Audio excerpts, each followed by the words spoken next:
Previous class में हमने HTML देखा था और पहली क्लास थी उसमें हमने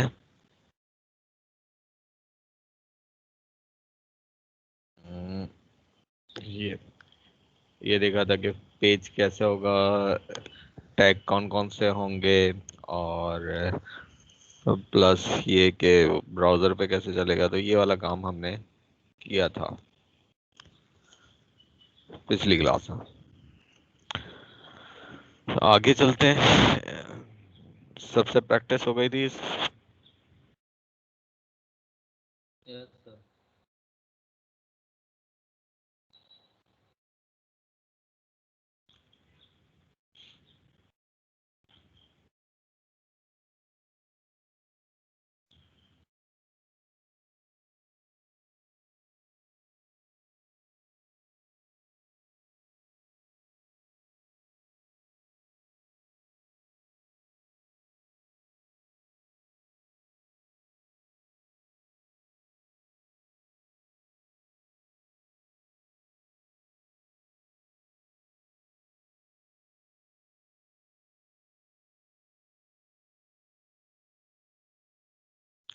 तो आज की क्लास में हम थोड़ा सा और आगे चलते हैं और ये देखेंगे कि किस तरीके से जो है वो पिक्चर टेबल और फॉर्म क्रिएट होते हैं।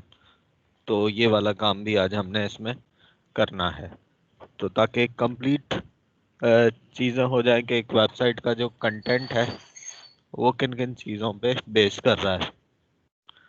किसी का कोई क्वेश्चन?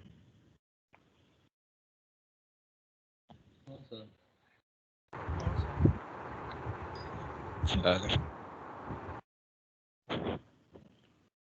तो स्टार्ट करते हैं। सबसे पहले हम न्यू फाइल क्रिएट करते हैं। इसे हम हमेशा सेव करते हैं। सबसे पहले ये अपनी आदत बना लें, कोशिश करा करें कि पहले फाइल सेव हो जाए। इससे इससे फ़ायदा ये होगा कि इतना काम करने के बाद आपके जहन में ही नहीं आएगा कि ये टैग के कलर क्यों नहीं चेंज हो रहे और वो टैग वर्क क्यों नहीं कर रहे, इस वजह से। तो HTML 10 to 11 और इसे मैं नाम दे रहा हूँ class2.html और इसे सेव। HTML add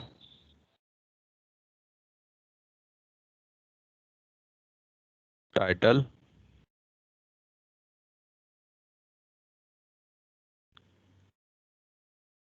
और टाइटल में मैंने लिख दिया class2.html। उसके बाद हमने दिया इसे बॉडी, बॉडी ओपन और बॉडी क्लोज। इसको जूम कर देता हूँ। अच्छा, पिछली क्लास में मैं क्या क्या करा चुका हूँ एक दफ़ा मैं वो भी देख लूँ।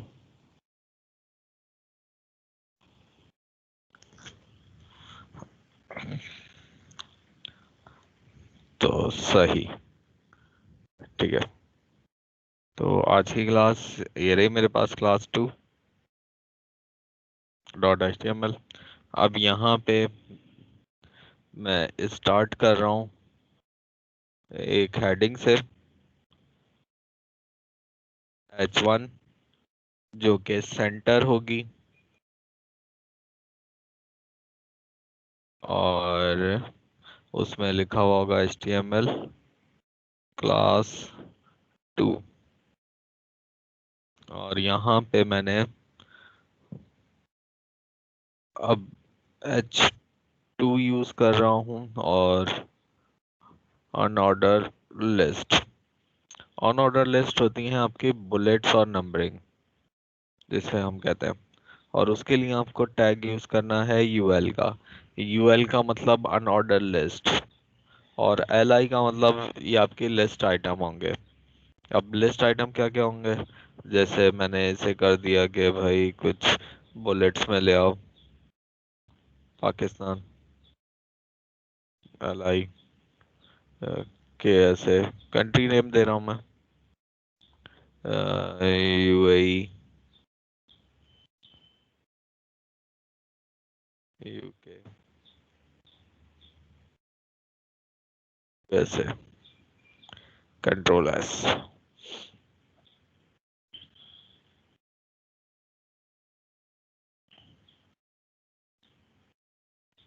तो यहाँ पे देखें, दे दो H1 से हेडिंग आ गई जो कि सेंटर में थी।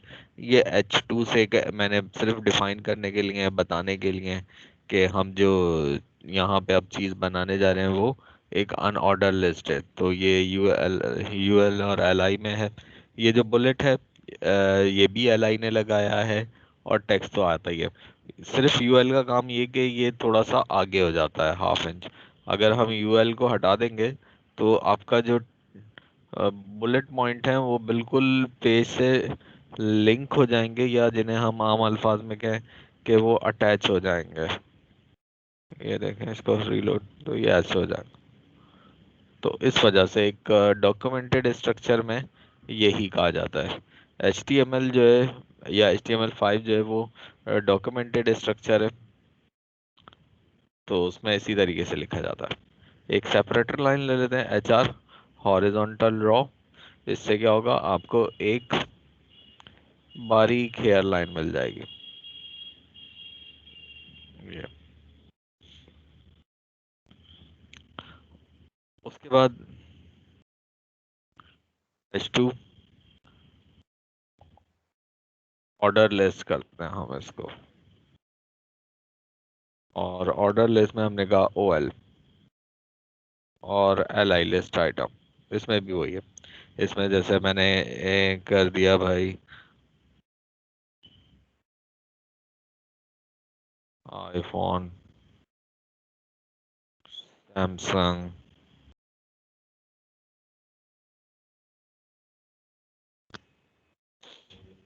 और हमने इसे कर दिया Huawei,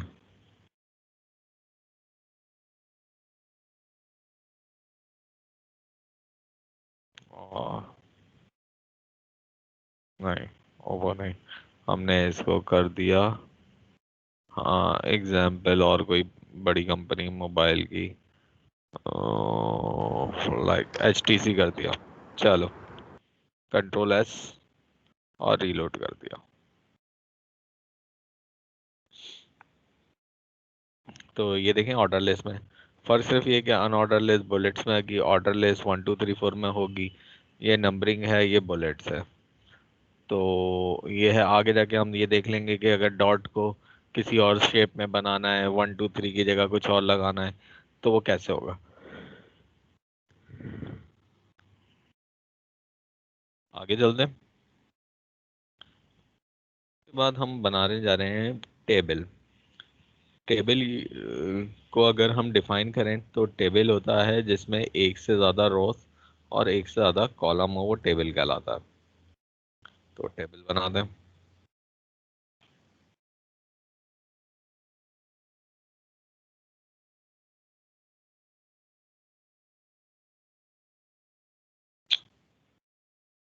विड्थ होगी 50%, बॉर्डर होंगे 2, तो टेबल का टैग होगा। कंट्रोल एस, टेबल का टैग ओपन और क्लोज कर दिया, और जैसे ही मैंने अपने पेज पे रीलोड करा तो कुछ भी नहीं आ रहा। ना आने की वजह क्या है? ना आने की एक सिंपल सी वजह ये है कि अभी शुरू में मैंने बताया कि टेबल होता है जिसमें एक से ज़्यादा रोज और एक से ज़्यादा कॉलम हो। ना तो इसमें रो बनी है, ना इसमें कॉलम बने।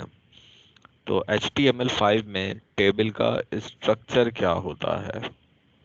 तो सबसे पहले हम बनाते हैं टी हेड, यानी कि टेबल का हेडर।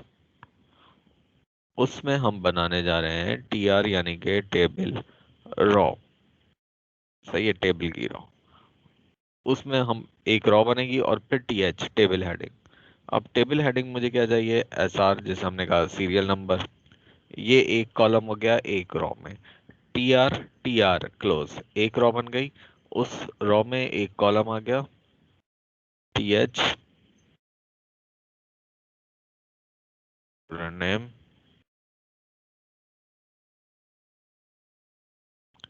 टी एच कोर्स, ये तीसरा column, T H timing, T H और कॉन्टैक्ट, कंट्रोल एस, सेव कर दिया। अब जरा इसको रीलोड करते हैं। तो ये देखें, एक टेबल बना जिसकी विद आपके पेज की जो 100% विद है उसकी 50% है। Serial number, student name, course, timing और कांटेक्ट, ये एक रो में एक कॉलम, दो कॉलम, तीन, चार और पांच। टीएच में ऑटोमेटिकली, टीएच में जो भी कुछ लिखा जाता है वो ऑटोमेटिकली सेंटर भी होता है और बोल्ड भी होता है। टीएच का मतलब टेबल हेडिंग होता है, टीआर का मतलब टेबल ड्रॉ होता है, टी हेड का मतलब टेबल का हेडर होता है।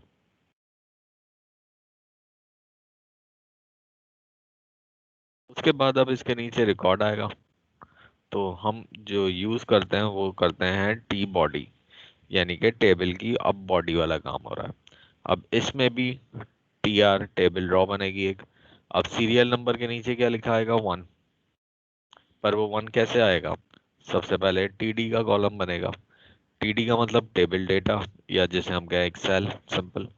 तो सीरियल नंबर के नीचे 1 आ जाएगा। स्टूडेंट नेम के नीचे क्या आएगा, हमने कहा फिर टीडी, ये भाई मुस्तफा।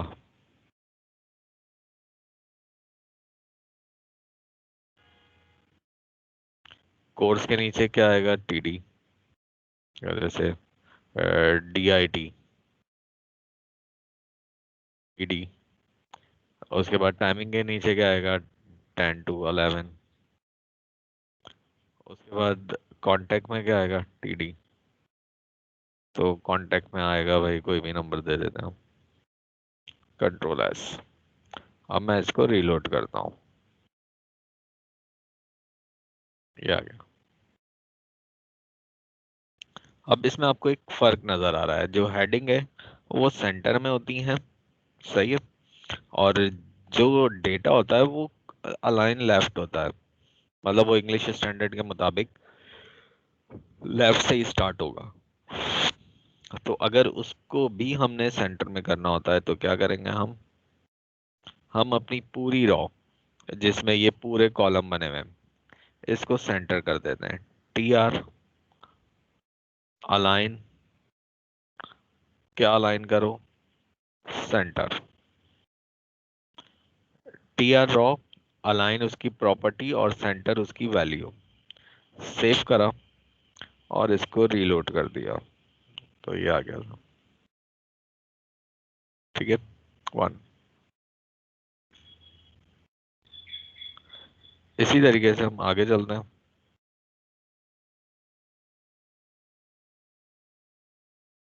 अब चाहो तो इसको एज इट इज आपने कॉपी कर लिया, पेस्ट कर दिया, पेस्ट कर दिया, पेस्ट कर दिया। बस सिर्फ अब आपने ये करना है कि इसमें नाम वाम चेंज कर लिएगा, जो भी करना हो। तो ये आपका इस तरीके से बन जाएगा। तो यहाँ पे नंबर चेंज कर लिएगा, नाम चेंज कर लिएगा, कोर्स, टाइमिंग और तो डेटा हमने अक्सर टैबुलर फॉर्म में शो करना होता है, तो उसके लिए टेबल को भी अगर सेंटर में करना है पेज के तो टेबल भी सेंटर हो जाएगा भाई।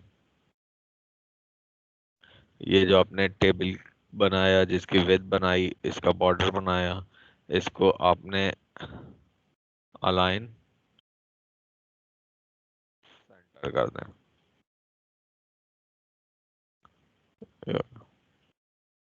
ठीक है। तो इसमें कोई चीज ऐसी जो मुस्तफा और मुजम्मिल आपको पूछनी हो?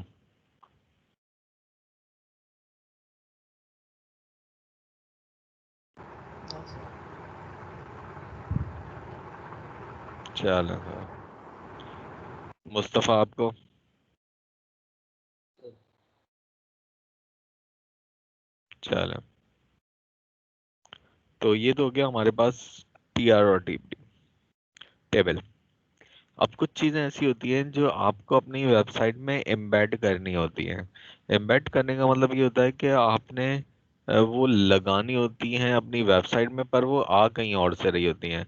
जैसे यूट्यूब से कोई वीडियो लगानी है, या कोई मैप लगाना है, जैसे आपने लोकेशन लेके आनी है। तो उसके लिए आप क्या करोगे फिर? अब मिसाल के तौर पे मैं गूगल मैप पे आ जाता हूँ।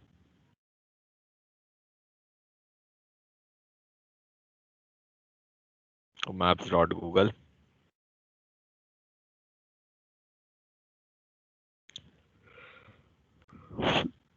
डिफॉल्ट इस वक्त यूनाइटेड किंगडम क्यों आ रहा है, पाकिस्तान क्यों नहीं आया? इसकी वजह सिंपल सी ये है कि मैं थोड़ा सा एसईओ पे भी काम कर रहा होता हूँ। तो मुझे जो वेबसाइट रैंक करनी है आजकल वो यूके में है।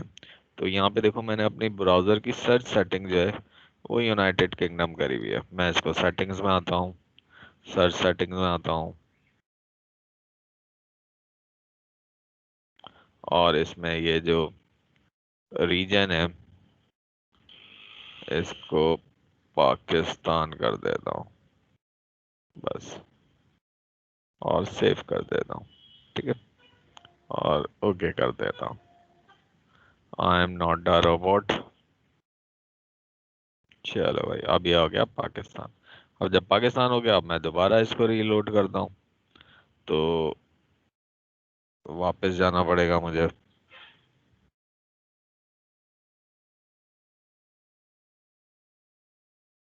ठीक है, अब ये देखा। तो अब मैं कराची में आ गया हूँ। अब यहाँ पे मैं एक लोकेशन सर्च करता हूँ, ओमनी अकेडमी, और मैंने इंटर कर दिया। अब ओमनी अकेडमी की लोकेशन दो हैं, एक डीएचए कैंपस है, एक गुलशन कैंपस है। तो अगर मैं यहाँ पे गुलशन कैंपस पे आता हूँ, तो अब मुझे इसकी लोकेशन फाइंड करनी है। तो ये ओपन हो गया। अब मुझे ये लोकेशन अपनी चलानी है वेबसाइट में, और अगर मुझे ये वाली लोकेशन चाहिए डीएचए वाली, तो मैं डीएचए वाली पे आ जाता हूँ। तो अब ये वाली आ गई। ये लगेगी कैसे? इस पे क्लिक करा। कहाँ क्लिक करना है? ये जो लोकेशन के मेन्यू होता है, इस मेन्यू पे आए, और यहाँ पे आपको एक ऑप्शन मिलता है शेयर्ड और एम्बेड मैप। तो शेयर्ड और एम्बेड मैप पे आता हूँ। तो ये तो लिंक है जिसे आप शेयर कर देते हो। हमने शेयर नहीं करना, हमने एम्बेड करना है। तो एम्बेड करने जा रहे हैं हम किस में? मीडियम साइज में, स्मॉल साइज में, इस साइज आपको लोकेशन दिखा रहा है, लार्ज साइज में। हम इसे कस्टम साइज कर देते हैं। हमने कहा कस्टम साइज, हम इसको रखेंगे 1200। इसकी विड्थ होगी, और हाइट जो है हमने कहा 450 होगी। अब जरा प्रीव्यू करके देख लेते हैं हम कि ये कैसा शो करेगा ब्राउजर। तो ये ऐसा आएगा, डीएचए कैंपस। ठीक। अब मैंने क्या करना है, इस कोड को, ये वाला जो कोड आ रहा है जहाँ पे लिखा है कॉपी एचटीएमएल, इसको कॉपी कर लेना है। और कॉपी करने के बाद जहाँ मैंने इसे लगाना है टेबल के बाद, मैं इधर इसको पेस्ट कर देता हूँ। तो ये मैंने पेस्ट कर दिया। मैं थोड़ा सा इसको चलो बाद में देखते हैं, अभी जूम कर माइनस कर देता हूँ। तो ये देखो, ये ऐसे आ रहा है। ये लोकेशन है, ये आई फ्रेम में आता है। कंट्रोल एस सेव कर दिया, और इसको रीलोड कर दिया।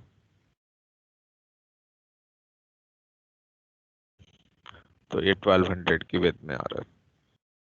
ठीक है, तो लोकेशन आ गई, ये लाइव लोकेशन है। जितनी मैंने विड्थ दी थी 1200 पिक्सल में, तो वो आ गई 450। इसकी हाइट आ गई। अब ये आपके अपने ऊपर है कि आप इसे कितना रखते हैं। यूट्यूब पे आ जाते हैं। इसी तरीके से हमने कहा कि वीडियो भी हमने लगानी होती है सम टाइम। तो यूट्यूब पे आ जाता हूँ। क्योंकि हम अपनी वेबसाइट पे यूट्यूब अपलोड नहीं करते, इसकी वजह ये कि वेबसाइट होती है थोड़ी सी हैवी, वीडियो होती है हैवी, और तो वो वेबसाइट पे आएगी तो वेबसाइट का लोडिंग टाइम बढ़ जाएगा। तो मैं एक एग्जांपल, कोई भी एक वीडियो ले लेता हूँ, जैसे मैंने एक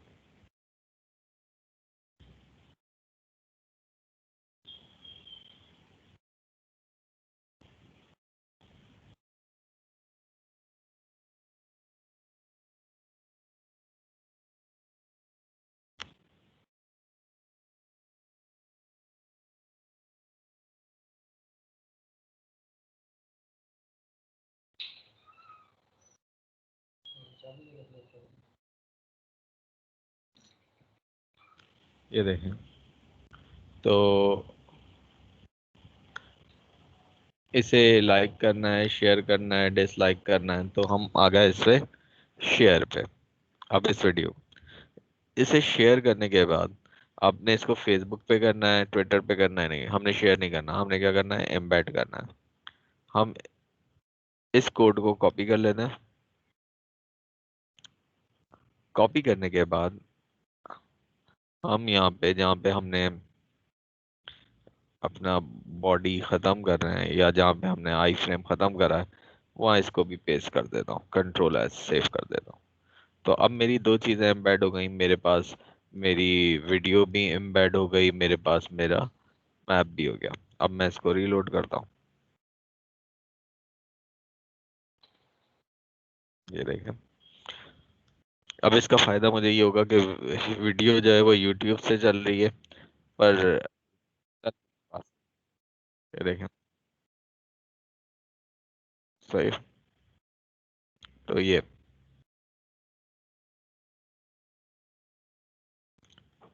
तो ये हमने देखा कि हम किस तरीके से आई फ्रेम के जरिए कोई भी ऐसी चीज जो ऑनलाइन रन हो रही है उसे अपनी वेबसाइट में एम्बेड कर सकते हैं, रन कर सकते हैं। कुछ जगह आपको कोड मिल जाता है, कुछ जगह आपने खुद क्रिएट करना पड़ता है उसका कोड। तो ये हमने देखा कि आई फ्रेम हो गया। अच्छा, अब हम आते हैं पिक्चर पे कि इमेज कैसे लगेगी। तो हमारे पास इमेजेस का एक फोल्डर हमने क्रिएट किया था और उसमें हम कोई इमेज ऐड कर रख देते हैं। तो कोई भी एक इमेज मैं ले लेता हूँ, गूगल से ले लेंगे, आपके पास इमेजेस अगर रखी हुई हो तो वहां से ले लें। मैं ऐसा करता हूँ, मैं गूगल से ही ले लेता हूँ इसको। तो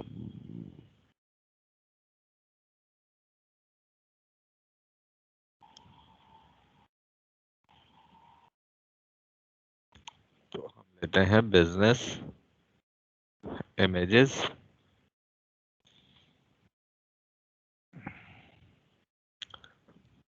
ठीक है, अब हम जो भी इमेज लेते हैं उस पर एक साइज भी शो हो रहा होता है। तो ये थोड़ी साइज में छोटी इमेज है, तो मैं एक बड़ी इमेज ले लेता हूँ, टूल्स में आता हूँ, साइज में आता हूँ और इसको कर देता हूँ large size.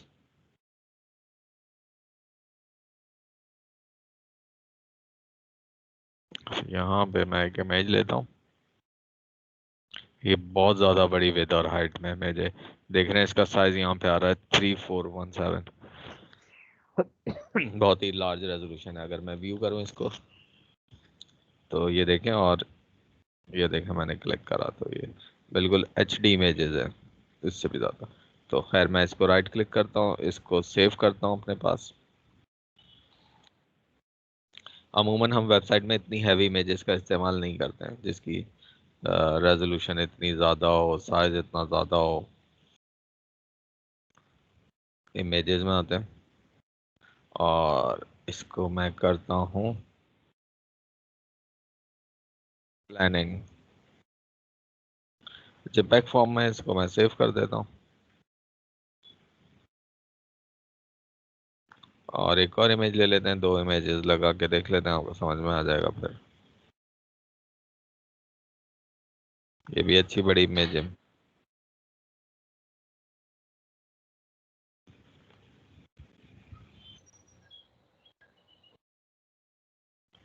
HTML10 images business के नाम से, मीटिंग के नाम से कर देता हूँ।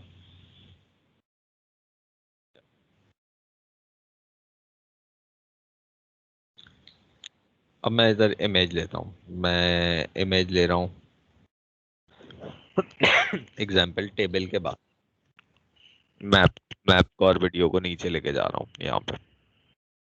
यहाँ पे इमेज लेता हूँ। तो इमेज का टैग है इनलाइन टैग IMG। पूरा इमेज नहीं लिखना, सिर्फ IMG। उसके बाद आपने देना है SRC यानी कि सोर्स। इमेजेस में जाओ, स्लैश, तो ये खुद ही लेके आ गया, आपने कहा planning.jpg, तो ये क्लोज हुआ, कंट्रोल एस। अब जरा मैं इसको अपने पेज को रीलोड करूं अगर, तो ये देखें इमेज फुल साइज आ गई, सिर्फ एक ही बंदा नजर आ रहा है बस, इतनी बड़ी इमेज थी। तो अब इसको छोटा कर देते हैं कोड में ही। तो हमने कहा कि इसकी विड्थ जो है वो आप कर दो 300 और हाइट कर दो 200, कंट्रोल एस। तो ये 300 बाई 200 पिक्सल में आ जाएगी। अब ये देखें कितनी छोटी हो गई। अब मैं अगर इस पे क्लिक करूं तो ये बड़ी भी हो जाए। तो IMG SRC सोर्स जैसे हम कहते हैं, तो सोर्स का मतलब क्या होता है कि ये आपके पास इमेज कहाँ से आ रही है। सही है। अब इसके ऊपर लिंक बनाना है मुझे कि क्लिक करें तो ये ओपन भी हो। ए एच रेफरेंस वही के कहाँ से ओपन होगी, इमेजेस से ओपन होगी। स्लैश नाम क्या होगा उसका, प्लानिंग। नए टैब पे ओपन करनी है तो टारगेट न्यू कर देते हैं। ए का टैग ओपन हुआ पर क्लोज यहाँ पे नहीं होगा, क्लोज IMG के बाद होगा। मतलब जिस चीज को आपने लिंक करना है वो ए के टैग के दरमियान में होगी। कंट्रोल एस सेव कर।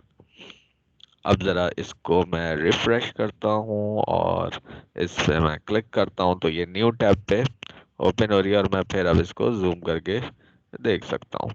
ठीक है, तो ये नए टैब पे ओपन हो गया। तो ये हो गया। इसी तरीके से अगर मुझे दूसरी इमेज भी लानी है, उस पर भी लिंक लगाना है, तो मैं पहले ही यही काम कर लेता हूँ। ए एच रेफरेंस जिसे हाइपर रेफरेंस कहते हैं हम, कि इमेज कहाँ से ओपन होगी। मीटिंग है, सही है। और इसको भी हमने काट के टारगेट इक्वल न्यू होगा। एक अटैक क्लोज और यहाँ पे हमने कर दिया IMG SRC इमेजेस में जाओ स्लैश मीटिंग और उसकी विड्थ जो है वो 300 और हाइट 200 है। Control S save.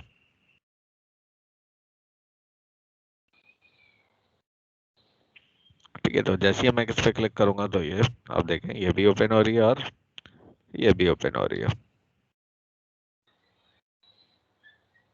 ठीक है, तो आज हमने अपना HTML के वो टॉपिक कवर करे जो कि हमारे कंटेंट से रिलेटेड थे। मतलब कि एक वेबसाइट का जो कंटेंट हो उसमें UL और LI भी होगा, टेबल भी होगा, इमेजेस भी होंगी, वीडियो भी होगी, मैप भी होगा, ये सारी चीजें होगी। तो हमने एम्बेड कर दिया इसको। किसी का कोई क्वेश्चन?